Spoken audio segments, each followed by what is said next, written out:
Hello everyone.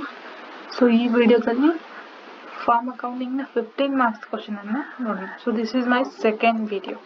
So first ವಿಡಿಯೋದಲ್ಲಿ ಯಾವ ಥರ ಕ್ವಶನ್ ಇತ್ತು ಅಂತಂದರೆ, ಕೊಟ್ಟಿರುವಂತಹ ಅಕೌಂಟ್ಸನ್ನು ಸೆಪರೇಟ್ ಆಗಿ ಪ್ರಿಪೇರ್ ಮಾಡೋದಕ್ಕೆ ಹೇಳಿದರು. Okay, that is from the following trial balance sheet, prepare crop account, life stock account, profit and loss account, ಆಮೇಲೆ ಬ್ಯಾಲೆನ್ಸ್ ಶೀಟ್ ಈ ಥರ ಪ್ರಿಪೇರ್ ಮಾಡೋದಕ್ಕೆ ಹೇಳಿದ್ರು. ಬಟ್ ಈ ಕ್ವಶನಲ್ಲಿ ಯಾವ ಥರ ಹೇಳಿದ್ದಾರೆ ನೋಡಿ, from the following trial balance of farmer, prepare trading and profit and loss account, ಆಮೇಲೆ ಬ್ಯಾಲೆನ್ಸ್ ಶೀಟ್ ಅಷ್ಟು ಪ್ರಿಪೇರ್ ಮಾಡೋದಕ್ಕೆ ಹೇಳಿದ್ದಾರೆ. ಇದರಲ್ಲಿ ಒಂದು ಅಕೌಂಟ್ ಆಮೇಲೆ ಒಂದು ಸ್ಟೇಟ್ಮೆಂಟನ್ನು ಪ್ರಿಪೇರ್ ಮಾಡಿದರೆ ನಮ್ಮ ಕೆಲಸ ಮುಗಿಯುತ್ತೆ. ಓಕೆ, ಹಾಗಿದ್ರೆ ನೋಡಿ, ನೆಕ್ಸ್ಟ್ ಡೆಬಿಟ್ ಬ್ಯಾಲೆನ್ಸ್ ಆಮೇಲೆ ಕ್ರೆಡಿಟ್ ಬ್ಯಾಲೆನ್ಸನ್ನು ಕೊಟ್ಟಿದ್ದಾರೆ, ಪ್ಲಸ್ ಎಡಿಷನಲ್ ಇನ್ಫಾರ್ಮೇಷನ್ ಅಥವಾ ಅಡ್ಜಸ್ಟ್ಮೆಂಟನ್ನು ಕೊಟ್ಟಿದ್ದಾರೆ. ಸೊ ಡೆಬಿಟ್ ಬ್ಯಾಲೆನ್ಸ್ ನೋಡಿ, ಓಪನಿಂಗ್ ಸ್ಟಾಕ್ ಕೊಟ್ಟಿದ್ದಾರೆ. ಸೊ ಕ್ಯಾಟಲ್ ಇದೆ, ಕ್ಯಾಟಲ್ ಫೀಡ್ ಇದೆ, ಪ್ಯಾಡಿ ಇದೆ, ಫರ್ಟಿಲೈಸರ್ಸ್ ಇದೆ. ಸೊ ಸೆಪ್ರೇಟ್ ಅಕೌಂಟನ್ನು ಪ್ರಿಪೇರ್ ಮಾಡಿ ಅಂತ ಹೇಳಿದಾಗ ನಾವು ಆಯಾ ಅಕೌಂಟಿಗೆ ಸಂಬಂಧಪಟ್ಟದ್ದು, ಫಾರ್ ಎಕ್ಸಾಂಪಲ್ ಕ್ರಾಪ್ ಅಕೌಂಟ್ ಕೊಟ್ಟಿದ್ದಾರೆ, ಕ್ರಾಪ್ ಅಕೌಂಟಿಗೆ ಸಂಬಂಧಪಟ್ಟಂತಹ ಇನ್ಫಾರ್ಮೇಷನನ್ನು ಕ್ರಾಪ್ ಅಕೌಂಟಲ್ಲಿ, ಆಮೇಲೆ ಲೈವ್ ಸ್ಟಾಕ್ ಅಕೌಂಟಿಗೆ ಸಂಬಂಧಪಟ್ಟಂಥ ಇನ್ಫಾರ್ಮೇಷನ್ ಲೈವ್ ಸ್ಟಾಕ್ ಅಕೌಂಟಲ್ಲಿ ರೆಕಾರ್ಡ್ ಮಾಡೋಕ್ಕೋಸ್ಕರ ನಾವು ಐಡೆಂಟಿಫೈ ಮಾಡ್ಕೋಬೇಕಾಗಿತ್ತು. ಬಟ್ ಈ ಅಕೌಂಟಲ್ಲಿ ಏನಪ್ಪ ಅಂದರೆ, ಏನು ಓಪನಿಂಗ್ ಸ್ಟಾಕಲ್ಲಿ ಫಸ್ಟು ಇನ್ಫಾರ್ಮೇಷನ್ ಕೊಟ್ಟಿದ್ದಾರಲ್ಲ, ಆ್ಯಸ್ ಇಟ್ ಈಸ್ ನಾವು ಫಸ್ಟು ಇನ್ಫಾರ್ಮೇಷನ್ನ trading and profit and loss ಅಕೌಂಟಲ್ಲಿ ರೆಕಾರ್ಡ್ ಮಾಡ್ತೀವಿ. ಓಕೆ, ಸೊ ಸೆಪ್ರೇಟ್ ಅಕೌಂಟನ್ನು ಸೆಪ್ರೇಟ್ ಪ್ರಿಪೇರ್ ಮಾಡೋಕ್ಕೆ ಹೇಳಿದ್ರು, ಅದು ಕೂಡ ಟ್ರೇಡಿಂಗ್ ಅಕೌಂಟ್ ರೂಲ್ಸನ್ನೇ ಫಾಲೋ ಮಾಡುತ್ತೆ. ಓಕೆ, ಬಟ್ ಇಲ್ಲಿ ಕಂಬೈನ್ ಆಗಿ trading and profit and loss account ಇರೋದ್ರಿಂದ ಕಂಬೈನ್ ಆಗಿ ಏನಪ್ಪ ಅಂದರೆ ಆ್ಯಸ್ ಇಟ್ ಈಸ್ ಅಷ್ಟು ಇನ್ಫಾರ್ಮೇಷನ್ ಓಪನಿಂಗ್ ಸ್ಟಾಕಲ್ಲಿ ರೆಕಾರ್ಡ್ ಮಾಡ್ತೀವಿ. ಆಮೇಲೆ ನೆಕ್ಸ್ಟ್ ಪರ್ಚೇಸ್ ಕೊಟ್ಟಿದ್ದಾರೆ, ಕ್ಯಾಟಲ್ ಇದೆ, ಕ್ಯಾಟಲ್ ಫೀಡ್ ಇದೆ, ಸೀಡ್ಸ್ ಇದೆ, ಫರ್ಟಿಲೈಸರ್ಸ್ ಇದೆ. ಸೊ ಆ್ಯಸ್ ಇಟ್ ಈಸ್ ಪರ್ಚೇಸಲ್ಲೂ ಕೂಡ ಡೆಬಿಟ್ ಸೈಡಲ್ಲಿ ಆ್ಯಸ್ ಇಟ್ ಈಸ್ ಕೊಟ್ಟಿರುವಂಥ ಇನ್ಫಾರ್ಮೇಷನ್ನ ರೆಕಾರ್ಡ್ ಮಾಡ್ತೀವಿ. ಇನ್ನು ಕ್ರಾಪ್ ಎಕ್ಸ್ಪೆನ್ಸ್ ಕೊಟ್ಟಿದ್ದಾರೆ, ದಟ್ ಈಸ್ ಲೇಬರ್, ಆಮೇಲೆ ಅದರ್ ಡೈರೆಕ್ಟ್ ಚಾರ್ಜಸ್ ಕೊಟ್ಟಿದ್ದಾರೆ 1,72,000 ಇದೆ, ಅದನ್ನು ಕೂಡ trading and profit and loss ಅಕೌಂಟಲ್ಲಿ ರೆಕಾರ್ಡ್ ಮಾಡ್ತೀವಿ. ಇದು ಡೈರೆಕ್ಟ್ ಇರೋದ್ರಿಂದ you can consider it as a trading account. So trading ಅಕೌಂಟಲ್ಲಿ ರೆಕಾರ್ಡ್ ಮಾಡ್ತೀವಿ. ಆಮೇಲೆ ಕ್ಯಾಟಲ್ ಎಕ್ಸ್ಪೆನ್ಸ್ ಕೊಟ್ಟಿದ್ದಾರೆ, ಮೆಡಿಸಿನ್ ಆಮೇಲೆ ಲೇಬರ್. ಸೊ ಇದು ಡೈರೆಕ್ಟ್ ಎಕ್ಸ್ಪೆನ್ಸ್ ಇರೋದ್ರಿಂದ ಇದನ್ನು ಕೂಡ ಟ್ರೇಡಿಂಗ್ ಅಕೌಂಟಲ್ಲಿ ರೆಕಾರ್ಡ್ ಮಾಡ್ತೀವಿ. ಜನರಲ್ ಎಕ್ಸ್ಪೆನ್ಸ್ ಬಂದುಬಿಟ್ಟು ಪ್ರಾಫಿಟ್ ಆ್ಯಂಡ್ ಲಾಸ್ ಅಕೌಂಟಲ್ಲಿ ಬರುತ್ತೆ, ರೈಟ್. ಇನ್ನು ಲ್ಯಾಂಡ್, ಟ್ರ್ಯಾಕ್ಟರ್, ಕ್ಯಾಶ್ ಮೂರನ್ನು ಕೂಡ ನಾವು ಬ್ಯಾಲೆನ್ಸ್ ಶೀಟ್ ಅಸೆಟ್ ಸೈಡಲ್ಲಿ ರೆಕಾರ್ಡ್ ಮಾಡ್ತೀವಿ, ರೈಟ್. ಇನ್ನು ಕ್ರೆಡಿಟ್ ಬ್ಯಾಲೆನ್ಸ್ ಬಂದುಬಿಟ್ಟು ಸೇಲ್ಸ್ ಕೊಡಿದ್ದಾರೆ, ಡೈರಿ ಪ್ರಾಡಕ್ಟನ್ನು ಮಾರಾಟ ಮಾಡಿದ್ದಾರೆ, ಪ್ಯಾಡಿ ಮಾರಾಟ ಮಾಡಿದ್ದಾರೆ, ಕ್ಯಾಟಲ್ ಮಾರಾಟ ಮಾಡಿದ್ದಾರೆ.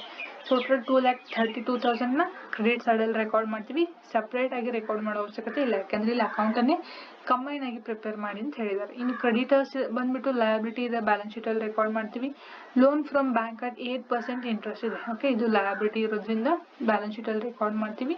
ಆಮೇಲೆ ಕ್ಯಾಪಿಟಲ್ ಕೊಟ್ಟಿದ್ದಾರೆ 3,80,000, ಇದನ್ನು ಕೂಡ ನಾವು ಬ್ಯಾಲೆನ್ಸ್ ಶೀಟಲ್ಲಿ ಲಯಬಿಲಿಟಿ ಸೈಡಲ್ಲಿ ರೆಕಾರ್ಡ್ ಮಾಡ್ತೀವಿ. ಇನ್ನು ಅಡ್ಜಸ್ಟ್ಮೆಂಟ್ಸ್ ಬಂದುಬಿಟ್ಟು ಕ್ಲೋಸಿಂಗ್ ಸ್ಟಾಕ್ ಇದೆ, ಕ್ಯಾಟಲ್ ಫ್ಯಾಡಿ, ಕ್ಯಾಟಲ್ ಫೀಡ್, ಆಮೇಲೆ ಫರ್ಟಿಲೈಸರ್ಸ್ದು ಕ್ಲೋಸಿಂಗ್ ಸ್ಟಾಕ್ ಕೊಟ್ಟಿದ್ದಾರೆ. ಸೊ ಕ್ಲೋಸಿಂಗ್ ಸ್ಟಾಕಲ್ಲಿ ಕ್ರೆಡಿಟ್ ಸೈಡಲ್ಲಿ ಆ್ಯಸ್ ಇಟ್ ಈಸ್ ರೆಕಾರ್ಡ್ ಮಾಡ್ತೀವಿ. ಇನ್ನು the properties have consumed the following items out of his farm output. So dairy products ಆಮೇಲೆ ಪ್ಯಾಡಿನ ಪರ್ಸನಲ್ ಯೂಸ್ಗೆ ಕನ್ಸ್ಯೂಮ್ ಮಾಡಿದರೆ ಇದನ್ನ ಡ್ರಾಯಿಂಗ್ ಅಂತ ಹೇಳಿ ಕನ್ಸಿಡರ್ ಮಾಡ್ತೀವಿ, ರೈಟ್. ಸೊ ಡ್ರಾಯಿಂಗ್ ಬಂದುಬಿಟ್ಟು ಟ್ರೇಡಿಂಗ್ ಅಕೌಂಟಲ್ಲಿ ಕ್ರೆಡಿಟ್ ಸೈಡಲ್ಲಿ ರೆಕಾರ್ಡ್ ಮಾಡ್ತೀವಿ. ಆಮೇಲೆ ಕ್ಯಾಪಿಟಲ್ ವ್ಯಾಲ್ಯೂವಲ್ಲಿ ಇದನ್ನು ಈ ಐಟಮ್ನ ಲೆಸ್ ಮಾಡ್ತೀವಿ. ಡ್ರಾಯಿಂಗ್ ಅಂತ ಹೇಳಿ ಟ್ರೀಟ್ ಮಾಡೋದ್ರಿಂದ ಈ ಐಟಮನ್ನು ಲೆಸ್ ಮಾಡ್ತೀವಿ, ರೈಟ್. ಆಮೇಲೆ ಡೆಪ್ರಿಷಿಯೇಷನ್, ಟ್ರ್ಯಾಕ್ಟರ್ ಮೇಲೆ ಡೆಪ್ರಿಷಿಯೇಷನ್ನ ಕ್ಯಾಲ್ಕುಲೇಟ್ ಮಾಡೋದಕ್ಕೆ ಹೇಳಿದ್ದಾರೆ. ಆಮೇಲೆ interest on loan is outstanding for 1 year. So 1 year loan ಕೊಡೋದು ಬಾಕಿ ಉಳಿದಿದೆ, ಅದು ನಾವು ಕ್ಯಾಲ್ಕುಲೇಟ್ ಮಾಡಬೇಕು, ರೈಟ್. ಹಾಗೆ ಅಡ್ಜಸ್ಟ್ಮೆಂಟಲ್ಲಿ ಕೊಟ್ಟಿರುವಂತಹ ವಸ್ತು ಇನ್ಫಾರ್ಮೇಷನ್ ಎರಡು ಸೈಡಲ್ಲಿ ರೆಕಾರ್ಡ್ ಆಗ್ತವೆ, double entry. Okay, CR closing stock ಬಂದುಬಿಟ್ಟು ಟ್ರೇಡಿಂಗ್ ಅಕೌಂಟಲ್ಲಿ ರೆಕಾರ್ಡ್ ಆಗುತ್ತೆ, ಪ್ಲಸ್ ಬ್ಯಾಲೆನ್ಸ್ ಶೀಟಲ್ಲಿ ರೆಕಾರ್ಡ್ ಆಗುತ್ತೆ ಅಸೆಟ್ ಸೈಡಲ್ಲಿ. ಆಮೇಲೆ ಡ್ರಾಯಿಂಗ್ ಬಂದುಬಿಟ್ಟು ಟ್ರೇಡಿಂಗ್ ಅಕೌಂಟಲ್ಲಿ ಕ್ರೆಡಿಟ್ ಸೈಡಲ್ಲಿ, ಆಮೇಲೆ ಬ್ಯಾಲೆನ್ಸ್ ಶೀಟಲ್ಲಿ ಕ್ಯಾಪಿಟಲಲ್ಲಿ ಲೆಸ್ ಆಗುತ್ತೆ. ಇನ್ನು ಡೆಪ್ರಿಷಿಯೇಷನ್ ಬಂದುಬಿಟ್ಟು ಪ್ರಾಫಿಟ್ ಆ್ಯಂಡ್ ಲಾಸ್ ಅಕೌಂಟಲ್ಲಿ ಡೆಪ್ರಿಷಿಯೇಷನ್ ರೆಕಾರ್ಡ್ ಆಗುತ್ತೆ, ಆಮೇಲೆ ಬ್ಯಾಲೆನ್ಸ್ ಶೀಟಲ್ಲಿ ಟ್ರ್ಯಾಕ್ಟರ್ ವ್ಯಾಲ್ಯೂವಲ್ಲಿ ಡೆಪ್ರಿಷಿಯೇಷನ್ ಅಮೌಂಟ್ ಲೆಸ್ ಆಗುತ್ತೆ, ರೈಟ್.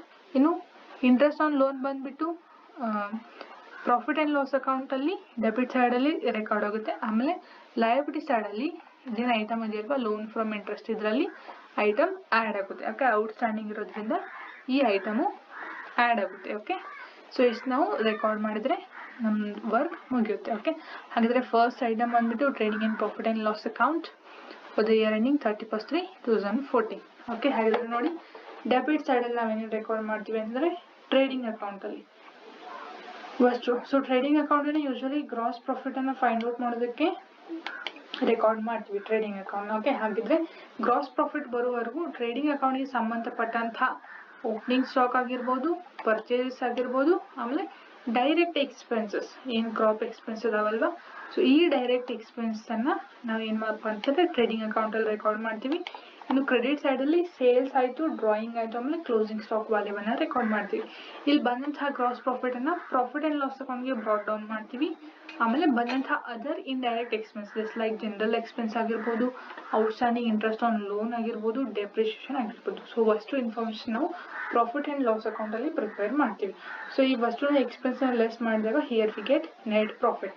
ಸೊ ಈ ಅಷ್ಟು ಇನ್ಫಾರ್ಮೇಷನ್ ನಾವು ಕಂಬೈನ್ ಆಗಿ ರೆಕಾರ್ಡ್ ಮಾಡೋದ್ರಿಂದ ಅಕೌಂಟ್ ಏನು ಕರಿತೀವಿ ಅಂತಂದರೆ trading and profit and loss account ಅಂತ ಹೇಳಿ ಕರಿತೀವಿ. ಓಕೆ, ಹಾಗಿದ್ರೆ ಸಿಯರ್ ಆಮೇಲೆ ನೀವು ಈ ಅಕೌಂಟ್ ಜೊತೆಗೆ ಅಟ್ ಎ ಟೈಮ್ ನೀವು ಬ್ಯಾಲೆನ್ಸ್ ಶೀಟ್ನ ಫಾರ್ಮೆಟನ್ನು ಕೂಡ ಪ್ರಿಪೇರ್ ಮಾಡಿ at A time item wise ಕೂಡ ನೀವು ರೆಕಾರ್ಡ್ ಮಾಡಿದ್ರೆ ನಿಮ್ಗೆ ಈಸಿ ಆಗ್ಬೋದು. ಓಕೆ, ಸೊ ಸಿಯರ್ ಫಸ್ಟ್ ಐಟಮ್ ಏನು ಕೊಟ್ಟಿದ್ದಾರೆ ಡೆಬಿಟ್ ಬ್ಯಾಲೆನ್ಸಲ್ಲಿ ಬಂದುಬಿಟ್ಟು ಓಪನಿಂಗ್ ಸ್ಟಾಕ್ ಇದೆ. So cattle feed 12,000, cattle 1,20,000, cattle feed 8,000, paddy 6,000, fertilisers ಬಂದುಬಿಟ್ಟು 17,200. ಸೊ ಅಷ್ಟು ನಾವು ಏನಪ್ಪ ಅಂತಂದರೆ ಟ್ರೇಡಿಂಗ್ ಅಕೌಂಟಲ್ಲಿ ಡೆಬಿಟ್ ಸೈಡಲ್ಲಿ ರೆಕಾರ್ಡ್ ಮಾಡ್ತೀವಿ. See here to opening stock, cattle feed, paddy, cattle feed, fertilizers. So 2,05,200 ಅಷ್ಟು ಇನ್ಫಾರ್ಮೇಷನ್ ನಾವು ಏನಪ್ಪ ಅಂತಂದರೆ ಡೆಬಿಟ್ ಸೈಡಲ್ಲಿ ರೆಕಾರ್ಡ್ ಮಾಡ್ತೀವಿ. ಇನ್ನು ಪರ್ಚೇಸಸ್ ಇದೆ, ಇದನ್ನು ಟ್ರೇಡಿಂಗ್ ಅಕೌಂಟಲ್ಲಿ ನಾವು ಡೆಬಿಟ್ ಸೈಡಲ್ಲಿ ರೆಕಾರ್ಡ್ ಮಾಡ್ತೀವಿ, ಯಾಕಂದರೆ ಅಷ್ಟು ಎಕ್ಸ್ಪೆನ್ಸ್ ಆಗಿದೆ, right. So cattle feed, seeds, fertilizers. So ಅಷ್ಟು ಅಮೌಂಟ್ 44,200 ಐಟಮನ್ನು ನಾವು ಡೆಬಿಟ್ ಸೈಡಲ್ಲಿ ರೆಕಾರ್ಡ್ ಮಾಡ್ತೀವಿ. To purchases cattle, seeds, cattle feed, fertilizer 44,200, right. ಇನ್ನು ಇಷ್ಟು ಇನ್ಫಾರ್ಮೇಷನ್ ರೆಕಾರ್ಡ್ ಆದ ನಂತರ ಡೈರೆಕ್ಟ್ ಎಕ್ಸ್ಪೆನ್ಸನ್ನು ಕೊಡಿದ್ದಾರೆ. Crop expense that is labour, ಆಮೇಲೆ ಅದರ ಡೈರೆಕ್ಟ್ ಎಕ್ಸ್ಪೆನ್ಸಸ್ 17,200 ಇದೆ, ಅದನ್ನು ಕೂಡ ಇಲ್ಲಿ ಡೆಬಿಟ್ ಸೈಡಲ್ಲಿ ರೆಕಾರ್ಡ್ ಮಾಡ್ತೀವಿ. To crop expense, labour and direct expense 17,200, right. ಆಮೇಲೆ ಕ್ಯಾಟಲ್ ಎಕ್ಸ್ಪೆನ್ಸನ್ನು ಕೊಟ್ಟಿದ್ದಾರೆ ಇಲ್ಲಿ. So see here cattle expense ಇದೆ. ಸೊ ಇದನ್ನು ಕೂಡ ನಾವು ಡೆಬಿಟ್ ಸೈಡಲ್ಲಿ ಟ್ರೇಡಿಂಗ್ ಅಕೌಂಟಲ್ಲಿ ರೆಕಾರ್ಡ್ ಮಾಡ್ತೀವಿ. ಸೊ ಕ್ಯಾಟಲ್ ಎಕ್ಸ್ಪೆನ್ಸ್ ಇದೆ, ಮೆಡಿಸಿನ್ ಇದೆ, ಲೇಬರ್ ಇದೆ. ಸೊ ಏನು ಪ್ರಾಣಿಗಳಿಗೆ ಹೆಲ್ತ್ ಇಶ್ಯೂ ಆಗಿರ್ಬೋದು, ಅದಕ್ಕೆ ಮೆಡಿಸಿನ್ಗೆ ಆಮೇಲೆ ಆ ಲೇಬರ್ಗೆ ಎಕ್ಸ್ಪೆನ್ಸ್ ಮಾಡಿದರೆ, ಆಮೇಲೆ ಡೈರಿ ಎಕ್ಸ್ಪೆನ್ಸನ್ನು ಕೂಡ ಇಲ್ಲಿ ಖರ್ಚು ಮಾಡಿದ್ದಾರೆ. Total 20,000. So see here cattle expense ಬಂದುಬಿಟ್ಟು ಮೆಡಿಸಿನ್, ಲೇಬರ್, ಡೈರಿ ಟೋಟಲ್ 20,000 ಇಲ್ಲಿ ಡೆಬಿಟ್ ಸೈಡಲ್ಲಿ ರೆಕಾರ್ಡ್ ಮಾಡ್ತೀವಿ. ಇನ್ನು ನೆಕ್ಸ್ಟ್ ವಸ್ತು ಏನಪ್ಪ ಅಂದರೆ ನಮ್ಮ ಎಕ್ಸ್ಪೆನ್ಸ್ ಅದು. ಇನ್ನು ಕೊಟ್ಟಿರುವಂಥ ಅದರ್ ಇನ್ಫಾರ್ಮೇಷನ್ ನೋಡಿ, ಜನರಲ್ ಎಕ್ಸ್ಪೆನ್ಸ್ ಇದೆ. ಜನರಲ್ ಎಕ್ಸ್ಪೆನ್ಸನ್ನು ನಾವು ಪ್ರಾಫಿಟ್ ಆ್ಯಂಡ್ ಲಾಸ್ ಅಕೌಂಟಲ್ಲಿ ರೆಕಾರ್ಡ್ ಮಾಡ್ತೀವಿ after finding the gross profit. ನೀವು ಇಲ್ಲಿ ಸ್ವಲ್ಪ ಸ್ಪೇಸನ್ನು ಬಿಟ್ಕೊಂಡು ನೀವು ರೆಕಾರ್ಡಿಂಗನ್ನು ಕಂಟಿನ್ಯೂ ಮಾಡ್ಬೋದು. General expenses 3,200, right. ಇಷ್ಟಾಂತರ next land, tractor, cash. So 3 asset ಇರೋದ್ರಿಂದ 3 ಇನ್ಫಾರ್ಮೇಷನ್ ನಾವೆಲ್ಲಿ ರೆಕಾರ್ಡ್ ಮಾಡ್ತೀವಿ ಅಂತಂದರೆ ಬ್ಯಾಲೆನ್ಸ್ ಶೀಟಲ್ಲಿ ಅಸೆಟ್ ಸೈಡಲ್ಲಿ. Okay, so see here in the asset side land, tractor, ಆಮೇಲೆ ಕ್ಯಾಶ್ ವ್ಯಾಲ್ಯೂ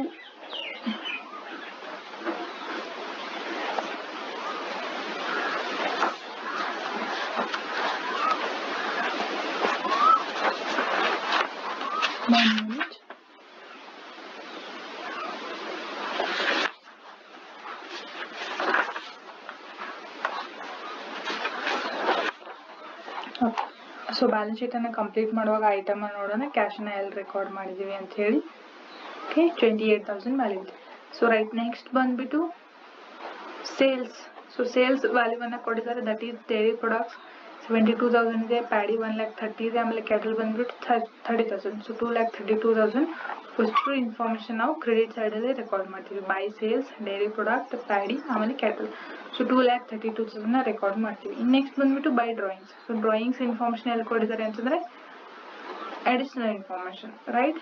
ಸೊ ಮೊದಲು ಇಲ್ಲಿ ಕೊಟ್ಟಿರುವಂಥ ಇನ್ಫಾರ್ಮೇಷನ್ ಕಂಪ್ಲೀಟ್ ಮಾಡೋಣ, ಆಮೇಲೆ ಅಡಿಷನಲ್ ಇನ್ಫಾರ್ಮೇಷನ್ ತಗೊಳ್ಳೋಣ. ನೆಕ್ಸ್ಟ್ ಕ್ರೆಡಿಟರ್ ಕೊಟ್ಟಿದ್ದಾರೆ, ಇದು ಲಯಬಿಲಿಟಿ ಇರೋದ್ರಿಂದ ಬ್ಯಾಲೆನ್ಸ್ ಶೀಟಲ್ಲಿ ರೆಕಾರ್ಡ್ ಮಾಡ್ತೀವಿ, that is 29,800. So see here in the balance sheet creditors 29,800 record ಮಾಡಿದ್ದೀವಿ.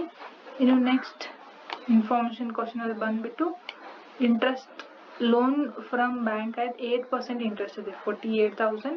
ಆಮೇಲೆ ಕ್ಯಾಪಿಟಲ್ ಬಂದುಬಿಟ್ಟು 3,80,000 ಇದೆ. ಸೊ ಅಷ್ಟು ನಾವು ಬ್ಯಾಲೆನ್ಸ್ ಶೀಟಲ್ಲಿ ಲಯಬಿಲಿಟಿ ಸೈಡ್ ರೆಕಾರ್ಡ್ ಮಾಡ್ತೀವಿ, right. Loan from bank that is 4,80,000 ಇದೆ. ಆಮೇಲೆ ಕ್ಯಾಪಿಟಲ್ ಬಂದುಬಿಟ್ಟು 3,80,000 ಇಷ್ಟು ಐಟಮ್ನ ರೆಕಾರ್ಡ್ ಮಾಡ್ತೀವಿ. ಇನ್ನು ಅಡಿಷನಲ್ ಇನ್ಫಾರ್ಮೇಶನ್ ಅಲ್ಲಿ ನೋಡಿ ಏನ್ ಕೊಟ್ಟಿದ್ದಾರೆ ಅಂತಂದ್ರೆ ಕ್ಲೋಸಿಂಗ್ ಸ್ಟಾಕ್ ಅನ್ನ ಕೊಡ್ತಾರೆ, ರೈಟ್. ಸೊ ಕ್ಲೋಸಿಂಗ್ ಸ್ಟಾಕ್ ಅನ್ನ ಟ್ರೇಡಿಂಗ್ ಅಕೌಂಟ್ ಅಲ್ಲಿ ಕ್ರೆಡಿಟ್ ಸೈಡ್ ಅಲ್ಲಿ ರೆಕಾರ್ಡ್ ಮಾಡ್ತೀವಿ. ಸಿಆರ್ ಬೈ ಕ್ಲೋಸಿಂಗ್ ಸ್ಟಾಕ್ ಕೊಟ್ಟಿರೋಂಥ ವಸ್ತು ಇನ್ಫಾರ್ಮೇಶನ್ ಕ್ಯಾಟಲ್ 1,32,000, ಪ್ಯಾಡಿ 9,200, ಆಮೇಲೆ ಕ್ಯಾಟಲ್ ಫೀಡ್ ಬಂದ್ಬಿಟ್ಟು 3,200, ಫರ್ಟಿಲೈಸರ್ಸ್ ಬಂದ್ಬಿಟ್ಟು 1,200. ಸೊ ಟೋಟಲ್ ಆಗಿ 1,45,600 ಅನ್ನ ರೆಕಾರ್ಡ್ ಮಾಡ್ತೀವಿ, ರೈಟ್. ಸೊ ನೆಕ್ಸ್ಟ್ ಇನ್ಫಾರ್ಮೇಶನ್ ಬಂದ್ಬಿಟ್ಟು ಡ್ರಾಯಿಂಗ್ಸ್ ಇದೆ. ಡೈರಿ ಪ್ರಾಡಕ್ಟ್ 8,000, ಆಮೇಲೆ ಪ್ಯಾಡಿ ಬಂದ್ಬಿಟ್ಟು 4,000. ಸೊ ಟೋಟಲ್ 12,000 ಏನಪ್ಪಾ ಅಂತಂದ್ರೆ ಕನ್ಸಂಪ್ಷನ್ ಮಾಡಿದ್ದಾರೆ. So by drawings, dairy product, paddy 12,000 ನ ಟ್ರೇಡಿಂಗ್ ಅಕೌಂಟ್ ಅಲ್ಲಿ ಕ್ರೆಡಿಟ್ ಸೈಡ್ ಅಲ್ಲಿ ರೆಕಾರ್ಡ್ ಮಾಡ್ತೀವಿ. ಇನ್ನು ಕೊನೆಗೆ ಕೊಟ್ಟಿರುವಂತಹ 2 ಇನ್ಫಾರ್ಮೇಶನ್ ಡೆಪ್ರಿಸಿಯೇಷನ್ ಕೊಟ್ಟಿದ್ದಾರೆ ಟ್ರ್ಯಾಕ್ಟರ್ ಮೇಲೆ. ಹಾಗಾದ್ರೆ ಟ್ರ್ಯಾಕ್ಟರ್ ವ್ಯಾಲ್ಯೂ ಎಷ್ಟಿದೆ ನೋಡಿ, 92,000 ಇದೆ. ಓಕೆ, ಸೊ 92,000 ವ್ಯಾಲ್ಯೂ ಮೇಲೆ ಎಷ್ಟಪ್ಪ ಅಂತಂದ್ರೆ 10% ಕ್ಯಾಲ್ಕುಲೇಟ್ ಮಾಡೋದಕ್ಕೆ ಹೇಳಿದ್ದಾರೆ. ಓಕೆ, ಹಾಗಾದ್ರೆ ಇಲ್ಲಿ ನೋಡಿ ಪ್ರಾಫಿಟ್ ಅಂಡ್ ಲಾಸ್ ಅಕೌಂಟ್ ಅಲ್ಲಿ, so to depreciation on tractor, right. Tractor value ಎಷ್ಟು ಕೊಡ್ತಾರೆ ಅಂತಂದ್ರೆ ದಟ್ ಈಸ್ 92,000. ಡೆಪ್ರಿಸಿಯೇಷನ್ ವ್ಯಾಲ್ಯೂ ಬಂದ್ಬಿಟ್ಟು 10,000. So 92,000 into 10/100. 10/100 ಮಾಡಿದ್ರೆ we get depreciation value that is 9,200. Okay, so ಇದೇ ಐಟಮ್ ಅನ್ನ ನಾವು ಎಲ್ಲಿ ಅಡ್ಜಸ್ಟ್ ಮಾಡ್ತೀವಿ ಅಂದ್ರೆ ಟ್ರ್ಯಾಕ್ಟರ್ 92,000 ಅಲ್ಲಿ ಲೆಸ್ ಡೆಪ್ರಿಸಿಯೇಷನ್ 9,200 ಲೆಸ್ ಮಾಡಿದ್ರೆ we get 82,800. ಓಕೆ, ಇಷ್ಟಾದ್ಮೇಲೆ ನೆಕ್ಸ್ಟ್ ಅಡಿಷನಲ್ ಇನ್ಫಾರ್ಮೇಶನ್ ಯಾವುದಿದೆ ಕೊನೆಯದಂದ್ರೆ interest on loan is outstanding for 1 year. Okay, ಹಾಗಾದ್ರೆ ಇಂಟ್ರೆಸ್ಟ್ ಆನ್ ಲೋನ್ ಅಮೌಂಟ್ ಎಷ್ಟಿದೆ ನೋಡಿ ನಮ್ದು, ದಟ್ ಈಸ್ 48,000 ಇದೆ. ಸೊ ಈ 48,000 ಆಮೇಲೆ ಅವ್ರು ಇಂಟ್ರೆಸ್ಟ್ ರೇಟ್ ಇಲ್ಲೇ ಕೊಟ್ಟಿದ್ದಾರೆ 8%. ಸೊ ಈ 48,000 ಮೇಲೆ ನಾವು 8% ಅನ್ನ ಕ್ಯಾಲ್ಕುಲೇಟ್ ಮಾಡಬೇಕಾಗುತ್ತೆ.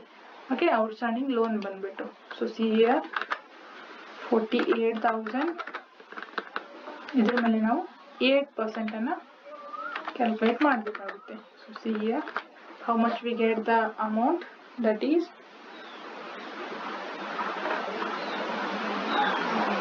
3,840, right. So 3,840 ಏನಪ್ಪಾ ಅಂತಂದ್ರೆ ಇಂಟ್ರೆಸ್ಟ್ ಆನ್ ಲೋನ್ ಬರುತ್ತೆ ಔಟ್ಸ್ಟ್ಯಾಂಡಿಂಗ್, ರೈಟ್. ಸೊ ಅದೇ 3,840 ಅನ್ನ ನಾವು ಲೈವ್ ಸೈಡ್ ಅಲ್ಲಿ ರೆಕಾರ್ಡ್ ಮಾಡ್ತೀವಿ. ನೀವು ಇಲ್ಲಿ outstanding loan from bank 48,000 3,840 add ಮಾಡು ಕೂಡ ಬರೆದ್ರೆ ನಡೆಯುತ್ತೆ. Okay, then additional information complete ಆದ್ವಲ್ವಾ. ಓಕೆ, ಇನ್ನೊಂದು ಉಳಿದಿರೋದು ಒಂದು ವ್ಯಾಲ್ಯೂ ಏನಪ್ಪಾ ಅಂತಂದ್ರೆ 28,000. ಸೊ ಸಿಆರ್ ಇಲ್ಲಿ 1 minute. ಸೊ ಟ್ರೇಡಿಂಗ್ ಅಕೌಂಟ್ ಅಲ್ಲಿ ಕೊಟ್ಟಿರುವಂತಹ ಆಯಾ ಐಟಮ್ ನ ರೆಕಾರ್ಡ್ ಮಾಡಿದ ನಂತರ ನಾವು ಇಲ್ಲಿ ಏನ್ ಫೈಂಡ್ ಔಟ್ ಮಾಡಬೇಕು ಅಂದ್ರೆ ಗ್ರಾಸ್ ಪ್ರಾಫಿಟ್ ಅನ್ನ ಫೈಂಡ್ ಔಟ್ ಮಾಡಬೇಕು, ರೈಟ್. ಸೊ ಹಾಗಾದ್ರೆ ನೋಡಿ ಯಾವ ಸೈಡ್ ಜಾಸ್ತಿ ಇದೆ. ಸೊ ನಮ್ದು ರೆವೆನ್ಯೂ ಇನ್ಕಮ್ಸ್ ಬಂದ್ಬಿಟ್ಟು 3,89,600 ಇದೆ. ಸೊ ಡಿಫರೆನ್ಸ್ ನಾವು ಅಷ್ಟು ಎಕ್ಸ್ಪೆನ್ಸ್ ಅನ್ನ ಲೆಸ್ ಮಾಡಿದ್ರೆ we get gross profit that is 1,03,000 gross profit ಬರುತ್ತೆ, ರೈಟ್. ಸೊ ಈ ಗ್ರಾಸ್ ಪ್ರಾಫಿಟ್ ಅನ್ನ P&L ಅಕೌಂಟ್ ಗೆ ಬ್ರಾಟ್ ಡೌನ್ ಮಾಡ್ತೀವಿ, ದಟ್ ಈಸ್ 1,03,000 ಅನ್ನ. ಆಮೇಲೆ ಇದರಲ್ಲಿ ಎಕ್ಸ್ಪೆನ್ಸ್ ಅನ್ನ ಲೆಸ್ ಮಾಡ್ತೀವಿ. ಜನರಲ್ ಎಕ್ಸ್ಪೆನ್ಸ್ ಬಂದ್ಬಿಟ್ಟು 3,200, ಔಟ್ಸ್ಟ್ಯಾಂಡಿಂಗ್ ಇಂಟ್ರೆಸ್ಟ್ ಆನ್ ಲೋನ್ ಬಂದ್ಬಿಟ್ಟು 3,840, ಆಮೇಲೆ ಡೆಪ್ರಿಸಿಯೇಷನ್ ಬಂದ್ಬಿಟ್ಟು 9,200. ಸೊ ಅಷ್ಟು ಎಕ್ಸ್ಪೆನ್ಸ್ ಅನ್ನ ಲೆಸ್ ಮಾಡಿದಾಗ ನಮಗೆ ನೆಟ್ ಪ್ರಾಫಿಟ್ ಬರುತ್ತೆ 1,03,000 ಅಲ್ಲಿ. ಅಷ್ಟು ಎಕ್ಸ್ಪೆನ್ಸ್ ಅನ್ನ ಲೆಸ್ ಮಾಡಿದ್ರೆ we get 86,760 as net profit, right. ಈ ನೆಟ್ ಪ್ರಾಫಿಟ್ ಅನ್ನ ನಾವು ಏನ್ ಮಾಡ್ತೀವಿ ಅಂತಂದ್ರೆ ಕ್ಯಾಪಿಟಲ್ ಎಷ್ಟಿದೆ 3,80,000 ಇದೆ. ಸೊ ಈ ಕ್ಯಾಪಿಟಲ್ ಗೆ ನಾವು ನೆಟ್ ಪ್ರಾಫಿಟ್ ಅನ್ನ ಆಡ್ ಮಾಡ್ತೀವಿ, ದಟ್ ಇಸ್ 86,760. ಇದರ ಟೋಟಲ್ ಕ್ಯಾಪಿಟಲ್ ಎಷ್ಟು ಬರುತ್ತೆ 4,66,760 ಬರುತ್ತೆ. ಅದ್ರಲ್ಲಿ ಕೊಟ್ಟಿರೋ ಡ್ರಾಯಿಂಗ್ಸ್, ಸೊ ಡ್ರಾಯಿಂಗ್ಸ್ ಅಂತಂದ್ರೆ ಏನ್ ಪರ್ಸನಲ್ ಯೂಸ್ಗೆ ಯೂಸ್ ಮಾಡಿದಾರಲ್ವಾ, ಡೈರಿ ಪ್ರಾಡಕ್ಟ್ ಆಮೇಲೆ ಪ್ಯಾಡಿ 12,000 ಆ ಐಟಮ್ ನಾವಿಲ್ಲಿ ಲೆಸ್ ಮಾಡ್ತೀವಿ, that is less drawings 12,000. Total capital value ಬಂದ್ಬಿಟ್ಟು 4,54,760 ಬರುತ್ತೆ, ರೈಟ್. ಇನ್ನು ಲೋನ್ ಫ್ರಮ್ ಬ್ಯಾಂಕ್ 48,000 ಇದೆ. ಔಟ್ಸ್ಟ್ಯಾಂಡಿಂಗ್ ಇಂಟ್ರೆಸ್ಟ್ ನ ರೆಕಾರ್ಡ್ ಮಾಡಿದ್ವಿ. ಆಮೇಲೆ ಸನ್ರಿ ಕ್ರೆಡಿಟರ್ ಅನ್ನ ಕ್ರೆಡಿಟ್ ಬ್ಯಾಲೆನ್ಸ್ ಅಲ್ಲಿ ಕೊಡಿದ್ದಾರೆ, ದಟ್ ಈಸ್ 29,800. ಈ ಇನ್ಫಾರ್ಮೇಶನ್ ನಾವಿಲ್ಲಿ ರೆಕಾರ್ಡ್ ಮಾಡಿದ್ವಿ, ರೈಟ್. ಇಷ್ಟ ಆದ ನಂತರ ಇನ್ನು ಅಸೆಟ್ ಸೈಡ್ ಅಲ್ಲಿ ಬಂದ್ಬಿಟ್ಟು ಲ್ಯಾಂಡ್ ಇದೆ 2,80,000 ನ ಕೊಟ್ಟಿದ್ದಾರೆ, ರೈಟ್. ಸೊ 2,80,000,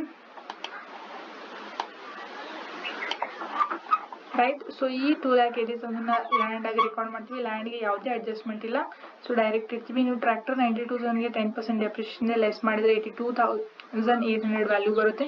ಇನ್ನು ಕ್ಲೋಸಿಂಗ್ ಸ್ಟಾಕ್ ನ ವಸ್ತು information, that is cattle, paddy, cattle feed. So see here cattle, paddy, cattle feed, fertilizer 1,45,600. First item ಅನ್ನು ನಾವು ಇಲ್ಲಿ ಏನಪ್ಪಾ ಅಂದ್ರೆ ರೆಕಾರ್ಡ್ ಮಾಡ್ತೀವಿ, ದಟ್ ಇಸ್ 1,45,600 ರೈಟ್.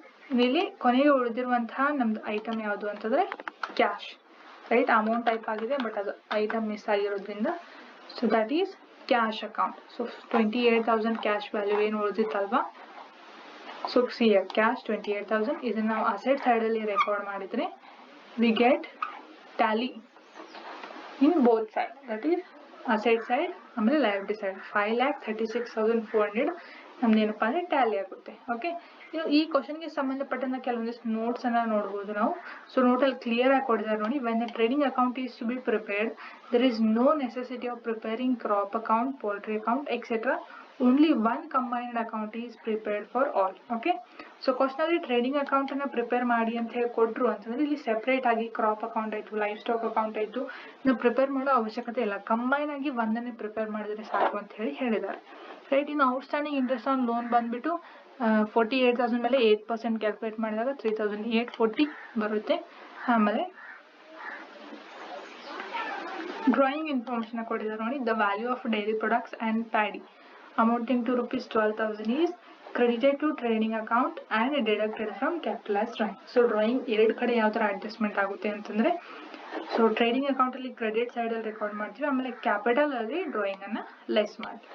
ಈ ತರ ನೀವು ಕೊನೆಗೆ ನೋಟ್ ಅನ್ನು ಕೂಡ ಬರೀಬಹುದು. Okay, so this is the solution for this question. Okay, combine ಆಗಿ ಹೇಳಿರೋದ್ರಿಂದ trading and profit and loss account ಅನ್ನ ಕಂಬೈನ್ ಆಗಿ ಪ್ರಿಪೇರ್ ಮಾಡ್ತೀವಿ to find out first gross profit and then net profit right. So ಅಷ್ಟು ಬಂದ ನಂತರ ನಾವು balance sheet ಅನ್ನ ಲಯಬಿಲಿಟಿ ಸೈಡ್ ಅಲ್ಲಿ ಲಯಬಿಲಿಟೀಸ್ ಅನ್ನ, ಅಸೆಟ್ ಸೈಡ್ ಅಲ್ಲಿ ಅಸೆಟ್ ಅನ್ನ ರೆಕಾರ್ಡ್ ಮಾಡಿ ಪ್ರಿಪೇರ್ ಮಾಡ್ತೀವಿ. ಆಮೇಲೆ ಯಾವಾಗ ಆನ್ಸರ್ ಟ್ಯಾಲಿ ಬರುತ್ತೋ ಎರಡು ಸೈಡ್ ಅಲ್ಲಿ, ಸೊ ಆವಾಗ ನಿಮ್ದು ಆನ್ಸರ್ ಕರೆಕ್ಟ್ ಆಗಿರುತ್ತೆ.